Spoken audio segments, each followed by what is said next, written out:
Assalamualaikum warahmatullahi wabarakatuh. Perkenalkan, kami dari kelompok 3 akan mempresentasikan mengenai buku teks. Oke, sebelum ke pengertian buku teks, saya akan memperkenalkan rekan-rekan saya terlebih dahulu. Yang pertama saya sendiri, Fahrul Ibrahim Mubarak, ada Erika Gunawan Putri, ada Feti Nurhayati, dan juga Muhammad Aziz Muslim. Oke, langsung saja ke pengertian daripada buku teks. Oke, menurut Permendikbud nomor 8 tahun 2016, pengertian buku teks adalah sumber pembelajaran utama untuk mencapai kompetensi dasar dan kompetensi inti dan dinyatakan layak oleh Kementerian Pendidikan dan Kebudayaan untuk digunakan pada satuan pendidikan. Sedangkan menurut Muzakir As, buku teks adalah buku standar yang berisi pelajaran atau bahan ajar dari suatu cabang ilmu atau bidang studi dan digunakan di sekolah atau lembaga pendidikan untuk mendapatkan sertifikat atau gelar. Oke, selanjutnya akan disampaikan oleh Saudari Erika Gunawan Putri. Oke, selanjutnya saya akan menjelaskan tentang fungsi pada buku teks. Nah, fungsi pada buku teks ini terbagi menjadi dua, yaitu fungsi pada buku teks untuk guru dan fungsi pada buku teks untuk siswa. Yang terlebih dahulu saya akan menjelaskan tentang fungsi buku teks untuk guru. Yang pertama, satu, sebagai pedoman untuk mengidentifikasi apa yang harus dikerjakan dan dipelajari oleh siswa. Nah, yang kedua yaitu mengetahui urutan penyajian bahan ajar. Nah, dengan adanya buku teks ini, guru dapat mengetahui penyajian bahan ajar itu. Yang terakhir yaitu memperoleh bahan ajar secara mudah.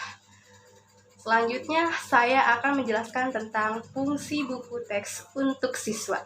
Nah, yang pertama yaitu sebagai sarana kepastian tentang apa yang mereka pelajari. Yang kedua, alat kontrol untuk mengetahui seberapa jauh mereka menguasai dan menerima materi dari guru. Yang ketiga itu menarik perhatian siswa dan minat baca siswa. Nah, dengan adanya buku teks ini, siswa menjadi minat bacanya tuh lebih tinggi. Ya. Selanjutnya saya akan menjelaskan tentang keunggulan dan kekurangan pada buku teks ini. Saya akan menjelaskan keunggulan buku teks. Yang pertama yaitu gaya bahasanya mudah dimengerti, penampilan covernya juga menarik, terus kertas yang digunakan kertas yang berkualitas baik, lalu isinya bukunya juga mengandung hal yang bermanfaat bagi sang pembaca ya. Terdapat gambar yang menarik dan jelas dilihat pada buku teks. Selanjutnya, kekurangan pada buku teks ini akan dijelaskan oleh teman saya, oleh saudara Pet. Selanjutnya, kekurangan buku teks. Yang pertama, dibatasi kurikulum disusun berdasarkan peraturan yang berlaku. Selanjutnya, keterbatasan penerbitan. Rata-rata buku umum hanya dapat dicetak sekitar 3.000-an. Namun, buku teks dapat dicetak di atas 10.000 buku. Selanjutnya, kurang cermatnya menggunakan kaidah penulisan kalimat. Terkadang pada bab lain sudah benar, tetapi pada lain bab kesalahan tersebut terjadi. Yang terakhir, kesalahan pengetikan juga terdapat dalam buku teks ini. Tanda-tanda baca kecil sering terlupakan dalam tulisannya. Baik, selanjutnya bagian struktur buku teks. Yang pertama ada pendahuluan. Pendahuluan adalah bagian awal yang menyatakan maksud dan tujuan penulisan. Penulisan bab biasanya menggunakan huruf kapital dan cetak tebal atau style bold. Paragraf pembuka letaknya di awal sebagai pengantar isi dan untuk menarik peminat pembaca. Paragraf utama adalah paragraf pokok atau inti untuk menjelaskan permasalahan secara umum. Paragraf penutup adalah paragraf yang letaknya di akhir. Dekorasi, bahasa, Bahasa yang biasanya digunakan adalah bahasa yang baku, lugas, dan komunikatif, bebas dari pelanggaran. Penomoran biasanya menggunakan angka Romawi dan angka Arab. Yang terakhir adalah bagian penutup.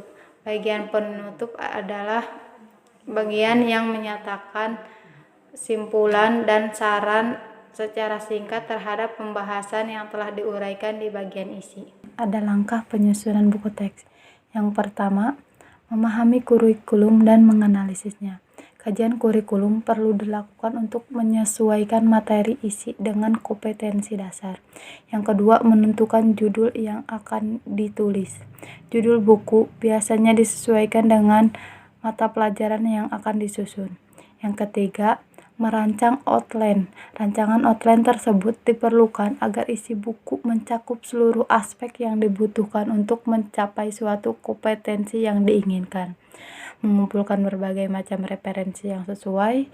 Referensi yang dimuat harus relevan dan terkini, seperti buku, majalah, jurnal penelitian. Yang terakhir, memperbaiki tulisan menjadi tahap akhir. Hal ini dilakukan demi hasil yang memuaskan untuk para pembaca.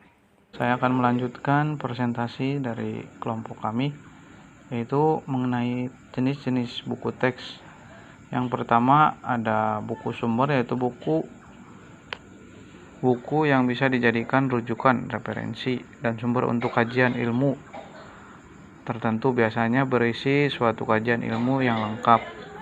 Contohnya seperti buku LKS, terus buku seperti itulah. Terus yang kedua, buku bacaan adalah buku yang hanya berfungsi untuk bahan bacaan saja, misalnya cerita, legenda, novel, dan yang lain sebagainya.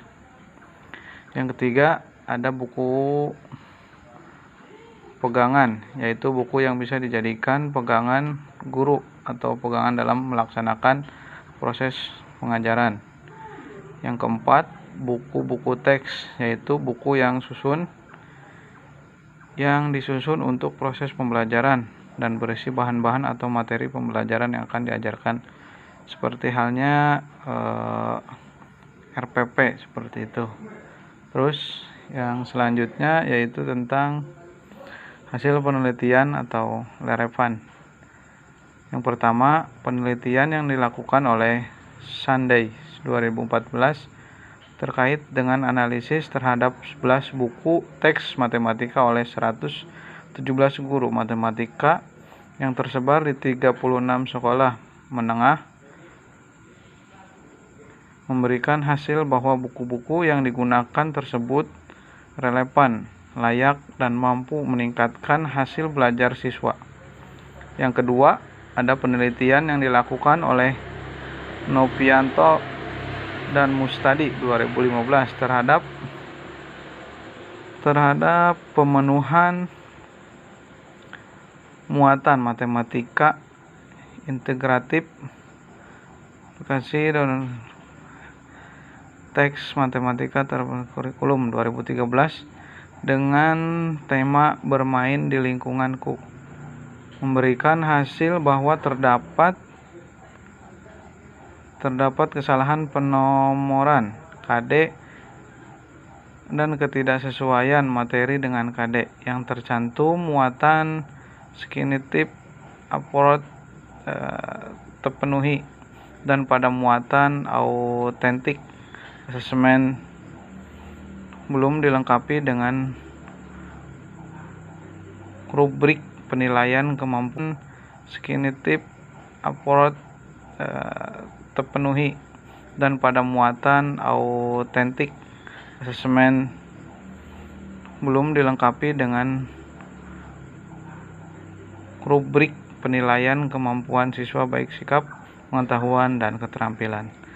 Mungkin presentasi dari kelompok kami sekian, kurang dan lebihnya kami mohon maaf. Wassalamualaikum warahmatullahi wabarakatuh.